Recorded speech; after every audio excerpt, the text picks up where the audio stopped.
And this is one of the areas I thought that I was a pretty good opportunity to, um,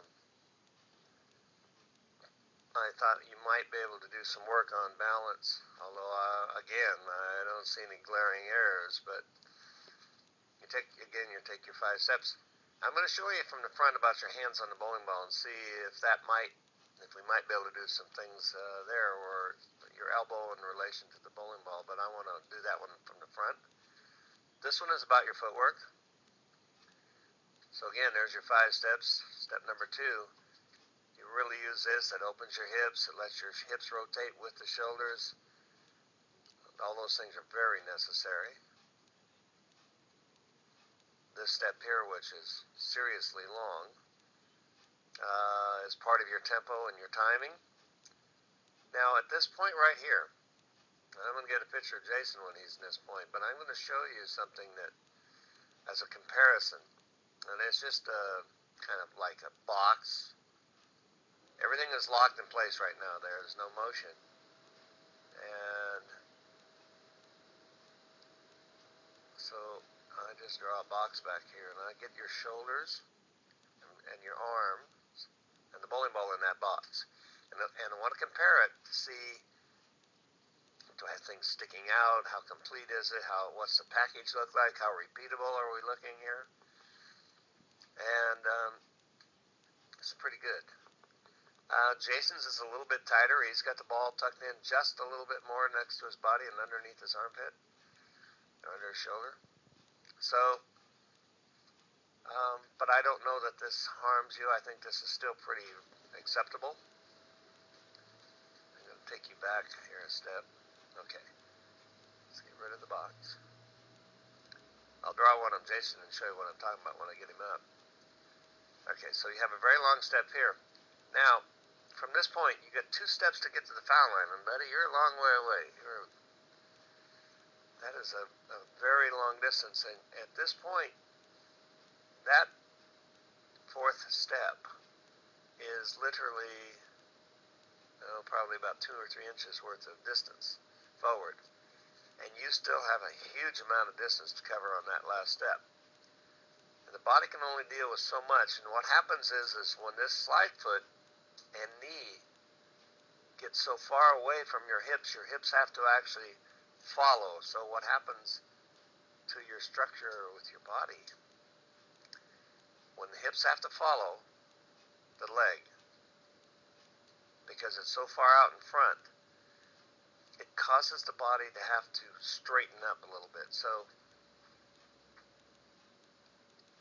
usually what happens, the head comes up, the shoulders come up, just like that, right?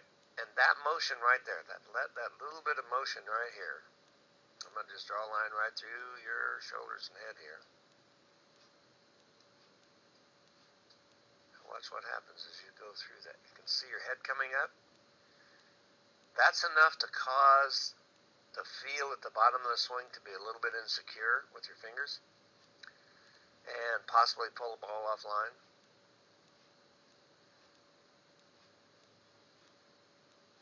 Like every bowler, at the bottom of the swing, the exit of the fingers is critical. So I look to see what kind of motion I have from the head and the shoulders at that point. What is the shoulders doing? What does that flat spot look like? And that step for you is pretty long. Now, when you get all done, you wind up in a really great position. Your knees out in front of your toe, your nose is lined up with that. I mean, that's all really, really great.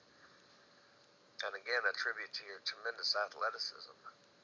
So I'm gonna put you back at the beginning. I'm gonna get old Jason up here, and I'll show you what I'm talking about.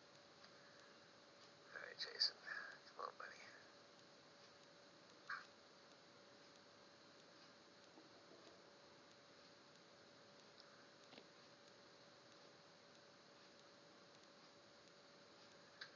All right.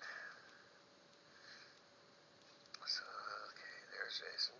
Let's get you up here where I can see you. All right. Now I could synchronize these, but because the frame rate that you took pictures at and the frame rate I did, they're very different, so it just sort of loses a little bit of value, but I can do it step by step for each one of you, okay? So I'm going to do Jason first step. And you just kind of see where his hands are in the bowling ball when he gets himself ready to go. He's very comfortable holding the ball. And you got this left hand way out there, so I'm not sure if that's bad or good. It just is different. It depends on right there, and I think the ball's outside of your shoulder, outside of your elbow at this point, and that I for sure I think is a problem, creating the ball going behind your back slightly. Okay, so let's get your step number 2. Jason, step 2. Pretty similar. Not all that different. His is smaller, but he starts a lot closer to the foul line than you do. Step number 3, he's up with the ball return. And boy, you really get going on this one, don't you? See the distance you're covering there? Jason's under control right here. He's still very much under control. And now here's that box I was telling you about. Okay, so let's get this right here. See how nice and tight all of this is here? So this ball's back just a little bit further. You can see he's got a 90-degree bend on his elbow right here. And truth is, I don't see anything, with just these pictures I have right now, I don't see anything really drastically that I'm worried about. I'm only showing you the stuff with Jason because we don't have a lot of illustration of great two-handed bowlers. I have a lot of ones that are not very good, but the ones that are really, really successful, those are the ones we want to look at and say, what are they doing? So here comes Jason's slide step. And as you can see, he gets his foot out in front quite a ways too, in front of his body. But he's able to keep his head nice and steady during the bottom of the swing. It doesn't move up very much. I would like it not to move at all, but of course, you can see he's very close to the foul line. Okay, just ran out of frame. There we go. You can see his line here. He's a little bit, his back is just down, his head stayed down just a little bit better than yours. I think you're athletic enough. I think it's just your last step causing that problem. So, having said that, I'd want you to move up and kind of get the game a little more under control as far as your balance at the foul line, which appears really good. But I think everything can have little minor improvements. In your case, I'm being very picky on you, because there just isn't any glaring red flags going, oh my gosh, that's terrible.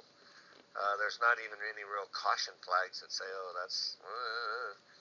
With the exception of too long a step on your last step and the ball slightly behind your shoulder in your back. I think those are the two areas of worry I might have. So I'm going to go, let me shut this particular section down. We're going to go to the front and have a look at you from the front, because that tells us a little better story.